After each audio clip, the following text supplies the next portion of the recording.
மீண்டும் இந்த today special வழியாக உங்களை சந்திப்பதில் மிகுந்த சந்தோஷம். இன்னைக்கு துருக்கி அதிபருடைய ஸ்டேட்மெண்ட்டை பற்றி நம்ம பார்க்க போகிறோம். எரோடகனோட ஸ்டேட்மெண்ட் என்ன சொல்லியிருக்கிறாரு? நம்ம ஏற்கனவே எதிர்பார்த்த நம்ம 2 எபிசோடில் இதை பற்றி பேசியிருக்கிறோம்.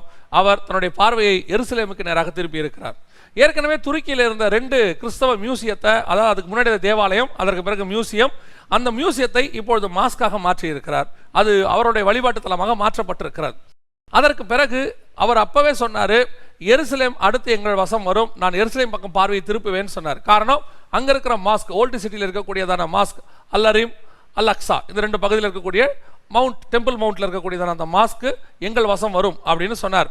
அப்பவே நம்ம சொன்னோம், இவர் நிச்சயமாக இதை ஏதாவது செஞ்சாருன்னா இதுக்கு விரோதமாக தேவன் எழும்புவார்னு நம்ம சொன்னோம். இப்போ அதற்கான அனௌன்ஸ்மெண்ட்டை எரோடகன் கொடுத்திருக்கிறார். என்ன கொடுத்திருக்கிறாருன்னா, ஜெருசலேம் இஸ் அவர் சிட்டி அப்படின்னு கொடுத்திருக்கிறார்.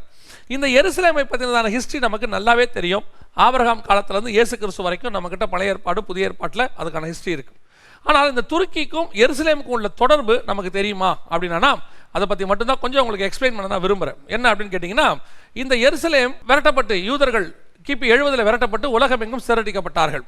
ஆனால் அதற்கு முன்பதாகவே துருக்கி தான் கிறிஸ்தவத்தினுடைய தலைமை பீடமாக இருந்தது. அதாவது ரோமாபுரியிலிருந்து புறப்பட்டதான நாம் அத்தனை பேருமே அங்கே போய் தான் ஊழியம் செய்தார்கள். அங்கே தான் ரோமாபுரியுடைய ஹெட் குவார்ட்டர்ஸ் இருந்துச்சு, கான்ஸ்டன்டைன் நோப்புல் அப்படின்னு சொல்லக்கூடிய அன்னைக்கு அதுக்கு இடம். அதற்கு பிறகு தான் அது துருக்கி. அங்கே தான் கிறிஸ்தவத்தினுடைய 7 சபைகள் இருந்தது. வெளிப்படுத்தின விசேஷத்தில் இருக்க 7 சபையும் அங்கே தான் இருந்தது. 6ஆம் நூற்றாண்டிலே அங்கே இஸ்லாம் தோற்றுவிக்கப்பட்டது.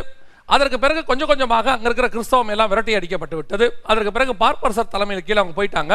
அதுக்கு பிறகு பார்ப்பரசர் தலைமையில் கீழே கிறிஸ்தவம் வளர்ச்சி அடைஞ்ச போது இந்த பகுதி வராதபடிக்கு இவர்கள் தடுத்து நிறுத்தி கொண்டார்கள். ஆனால் எருசலேம் அதற்கு பிறகு ஏறக்குறைய 10ஆம் நூற்றாண்டு வரைக்குமே இந்த 2த்துக்கும் மாறி மாறி சண்டை நடந்து கொண்டே இருந்தது. ரோமாபுரி சாம்ராஜ்யத்துக்கு கீழே இருந்தது. அதற்கு பிறகு 10ஆம் நூற்றாண்டில் கிறிஸ்தவத்தினுடைய கருப்பு இடமாகிய அல்லது பிளாக் மார்க் என்று சொல்லக்கூடிய சிலுவை போர்கள் நடைபெற்றது. இந்த 10 சிலுவை போர்களிலே எருசலேமுக்காக நடைபெற்ற போர் அது. அந்த 10 சிலுவை போர்களிலே கிறிஸ்தவ ராஜாக்களும் இஸ்லாமிய ராஜாக்களும் மாறி மாறி சண்டை போட்டு ஒரு சில நேரத்தில் இவங்க ஜெயிப்பாங்க, ஒரு சில நேரத்தில் அவங்க ஜெயிப்பாங்க. இப்படி சண்டை நடைபெற்று கொண்டே இருந்தது. கடைசியாக இந்த எருசலேம் துருக்கியின் வசம் வந்தது. இந்த துருக்கியின் வசம் 1914 வரைக்கும் அவங்க கிட்ட தான் இருந்தது, 1ஆம் உலக யுத்தம் வரைக்கும். அதாவது பைசாண்டியர்கள், துருக்கியர்கள் இப்படி மாறி மாறி எருசலேமை ஆண்டாங்க. 1914 முதல் 18 வரைக்கும் நடைபெற்றதான அந்த 1ஆம் உலக யுத்தத்தில் இங்கிலாந்து தேசத்தினுடைய தளபதியாக இருந்த ஜெனரல் ஆலன் பி என்பவர் இந்த எருசலேமை வெற்றி கொண்டார். அன்னையிலிருந்து 1918 1948 வரைக்கும் 30 ஆண்டு காலம் அது ஆங்கிலேயர் வசம் தான் இருந்தது. சர் வைஸ்மேன் சொல்லக்கூடியதான யூத விஞ்ஞானி, அவர்தான் இந்த 1ஆம் உலக யுத்தத்தில் ஆங்கிலேய சாம்ராஜ்யம் ஜெயிப்பதற்கு காரணமாக இருந்தார். அவருக்கு கொடுத்த வாக்கின்படி யூதர்கள் மீண்டும் அங்கே குடியேறுவதற்கு வாய்ப்பு கொடுக்கப்பட்டது.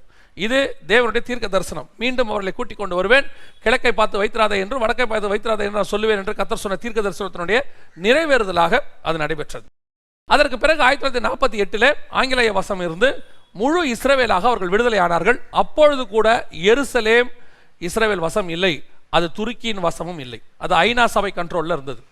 1967 6 நாள் யுத்தத்தில் மீண்டும் எருசலேம் இஸ்ரவேல் வசம் வந்தது. ஏறக்குறைய 6 நாட்கள் நடைபெற்ற அந்த யுத்தத்தில் அவர்கள் ஜெயித்து மீண்டும் எருசலேமை தங்கள் வசப்படுத்தி கொண்டார்கள். அதற்கு பிறகு நமக்கு ஏற்பட்டதான பாலஸ்தீன பிரச்சனைகள் இதெல்லாம் நமக்கு எல்லாருக்கும் தெரியும். ஏற்கனவே இதை பற்றி நம்ம நிறைய பேசியிருக்கிறோம். இப்போ துருக்கி என்ன சொல்லியிருக்குது, எரோடகன் என்ன சொல்லியிருக்கிறார்னா, மீண்டும் எருசலேமை எடுப்பேன் அப்படின்னு சொல்லியிருக்கிறார். ஆனால் ஆண்டவர் என்ன சொல்லியிருக்கிறார்னா, சகரியா புஸ்தகத்தில் 3ஆம் அதிகாரத்தில் எருசலேமை பாரமான கல்லாக்குவேன், அதை கிளப்புகிற யாவரும் என்ன ஆவார்கள் நாங்கள் ஆண்டவர் தெளிவாக சொல்லி வச்சிருக்கிறாரு. எரோடகன் அப்படித்தான் மாற போறார். எரோடகனுடைய முடிவு வந்து கொண்டிருக்கிறது. எதுக்கு நான் சொல்றேன் தெரியுங்களா? உலகத்தின் ராஜா எல்லா பக்கத்தையும் ஜெயிச்சுட்டு வந்தாலும் எருசலேம் கிட்ட வரும்போது அவங்க தோல்வி இருக்கும். இதுக்கு நம்ம நிறைய அடையாளங்கள் இருக்குது. அது சனகரிப்பாக இருக்கட்டும், பெலிஸ்திய ராஜாக்களாக இருக்கட்டும், யார் வேணா இருக்கட்டும், இப்போ அதே நிலைமை தான் வந்துகிட்டு இருக்கு.